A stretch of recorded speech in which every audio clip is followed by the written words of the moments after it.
नमस्कार, शुभ सायंकाल दोस्तों। एससीओ की जो मीट चल रही है दुशांबे ताजिकिस्तान में, वहां पे भारत के जो एनएसए हैं, national security adviser Ajit Doval ji, उन्होंने पाकिस्तान के लश्कर-ए-तोयबा और जैश ए मोहम्मद जैसे आतंकी संगठनों के निपटान के लिए, उनके इंतजाम के लिए, उनकी व्यवस्था के लिए, उनकी समाप्ति के लिए और ऐसे आतंकवादी संगठनों को जड़ से उखाड़ फेंकने के लिए एक एक्शन प्लान प्रस्तुत किया है, जिसको सुनकर पाकिस्तान के होश उड़ गए और पाकिस्तान सक पका गया है। पाकिस्तान ने इस तरीके की जो आतंकी लोग हैं और आतंकी संगठन हैं, उनके खिलाफ एससीओ जो शंघाई कॉरपोरेशन ऑर्गेनाइजेशन है, उसमें डोवाल जी ने प्रपोज किया है। मैं आपको और भी न्यूज दिखा देता हूँ। न्यूज 18 की न्यूज है, देखिए उस पर ये न्यूज आई है। इसके साथ साथ ये टाइम्स नाउ की न्यूज है, एनडीटीवी ने भी इस न्यूज को कवर किया है, हिंदुस्तान टाइम्स ने भी इस न्यूज को थोरोली कवर किया है। अब मैं बात करता हूँ कि क्या एक्चुअली कहा है जी डोवाल जी ने। जो मीटिंग चल रही थी टॉप रीजनल सिक्योरिटी ऑफिशियल्स की, जैसे इंडिया के एनएसए हैं और जो कंट्रीज के एनएसए हैं, मुझे कमेंट बॉक्स में बताइएगा एससीओ के कौन कौन से मेंबर्स हैं, कौन कौन सी कंट्रीज के मेंबर्स में आती है। यूपीएससी परी के लिए इंपॉर्टेंट टॉपिक आ जाता है।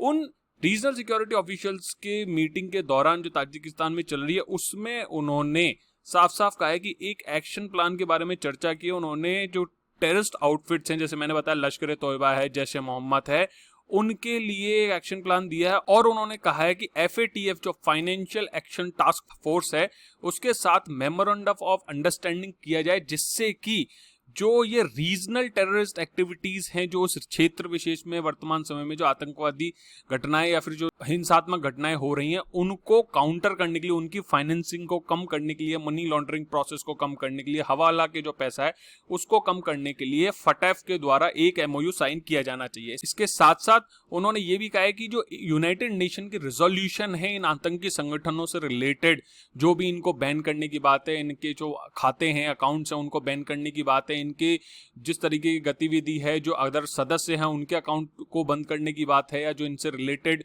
फंड रेजिंग एक्टिविटीज है। मैंने अभी कुछ समय पहले एक वीडियो बनाया था जिसमें मैंने बताया था यूएस में कोविड-19 में इंडिया के हेल्प के नाम से भी फंड रेजिंग की गई। तो ऐसे जो संस्थाएं, जो एनजीओ धोखा देके पैसा इकट्ठा करती है, उन सबको यूएन रेजोल्यूशन के अंतर्गत लाया जाए और उसको कंप्लीटली फुल्ली इंप्लीमेंट किया जाए, जिससे कि जो सैंक्शन है यूएन डेजिग्नेटेड टेररिस्ट पे वो लगाए जा सकते हैं इंडिविजुअल्स पे, और जो एंटिटीज हैं अर्थात जो ग्रुप हैं, जैसे कि लश्कर-ए-तोयबा है, जैसे मोहम्मद है, इन सब एंटिटीज पे सैंक्शन लगाए जा सकते हैं। आगे उन्होंने कहा कि भारत स्ट्रांगली, बहुत ही कड़े शब्दों में आतंकवाद और उसके हर तरीके को बहुत ही निंदा करता है, और जितने भी टेररिस्ट एक्टिविटीज हैं, जो टेरर फैलाने वाले लोग हैं, उनको, जो कि खास तौर पे क्रॉस बॉर्डर सीमा पार आतंकवाद में जुड़े हुए हों, उनको न्याय के अंतर्गत, उनको नियम कानून के अंतर्गत और उनको जो प्रोसीजर है लॉ का, उसके अंतर्गत लाना चाहते हैं।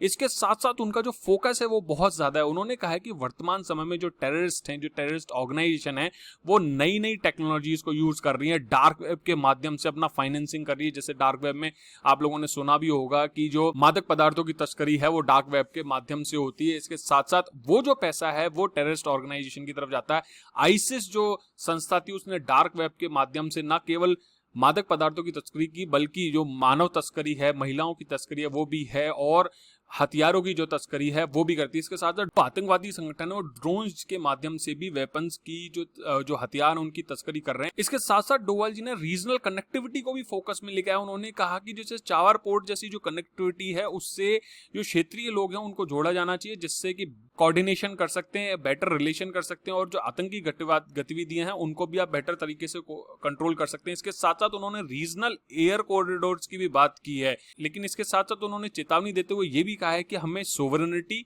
और टेरिटोरियल इंटीग्रिटी, राष्ट्रीय एकता, अखंडता और संप्रभुता का भी ध्यान रखना होगा इन ग्रेटर कनेक्टिविटी के दौरान। यहां मैं आपको ये भी बताना चाहूंगा कि जो टेक्नोलॉजी है उसमें उन्होंने बिग डेटा, आर्टिफिशियल इंटेलिजेंस और ऐसी जो टेक्नोलॉजी, रोबोटिक्स, नई तकनीक का उपयोग कर भी आतंकवादी कर रहे हैं, और उनसे भी हमें बचना होगा। और एससीओ को खास तौर पर रीजनल बैलेंस और रीजनल शांति के लिए, स्थानीय शांति के लिए कोऑर्डिनेशन बनाना होगा, और इन टेक्नोलॉजीज का उपयोग टेररिस्ट द्वारा नेगेटिव या फिर हिंसक गतिविधियों या फिर किसी भी देश में आतंकवाद फैलाने के लिए नहीं करना होगा। इसके साथ साथ उन्होंने अफगानिस्तान में जो अभी तक कदम उठाए गए हैं, प्रिजर्व गेन्स जो हैं पिछले 2 डेकेड्स में, उस पे भी, उसको भी संभालने की चिंता व्यक्त की और कहा है कि अफगानिस्तान में जो हमने अभी तक स्थायित्व और शांति स्थापित की, उसे बनाए रखना होगा। एक बात उल्लेखनीय यहाँ पे यह है कि एससीओ की जो समिट चल रही है उसका एक पार्ट जो है उसका focus he evolving political and security situation in Afghanistan है।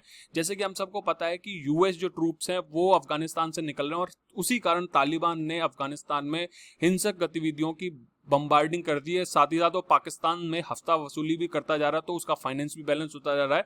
तो इसीलिए डोवाल जी का स्पष्ट रूप से कहना है कि एससीओ में अफगानिस्तान का जो कॉन्टैक्ट ग्रुप बनाया है वो उसका भारत बहुत ज्यादा समर्थन करता है और इसको मोर एक्टिव बनाना चाहता है, जिससे कि अफगानिस्तान में स्थायित्व और शांति बनी रहे। मैं आपको बता दूंगा जो एससीओ है, शंघाई कॉर्पोरेशन ऑर्गेनाइजेशन है, उसके 2001 में ऑफिशियल स्थापना हुई थी। इससे पहले ये किस नाम से जाना जाता था मुझे कमेंट बॉक्स में बताइएगा, और इसके कितने सदस्य थे। वर्तमान में ये 8 सदस्यीय आर्थिक और सुरक्षात्मक ब्लॉक है, एक संस्था है जिसमें कि मैंने क्वेश्चन पूछा भी था, उसका आंसर मैं दे रहा हूं, साथ साथ रशिया भी है। और ये एक तरीके से नाटो या नॉर्थ अटलांटिक ट्रीटी ऑर्गेनाइजेशन को काउंटर बैलेंस करने के लिए एक संस्था मानी जाती है। यद्यपि भारत का इसमें होना और भारत के अमेरिका और यूरोपियन देशों के साथ संबंध जो है, जो इस विश्वास को थोड़ा कमतर कर देता है। इसके साथ साथ मैं एक बात बता दूं, भारत 2017 में इस संगठन का सदस्य बना था, उससे पहले वो ऑब्जर्वर नेशन कहलाता था।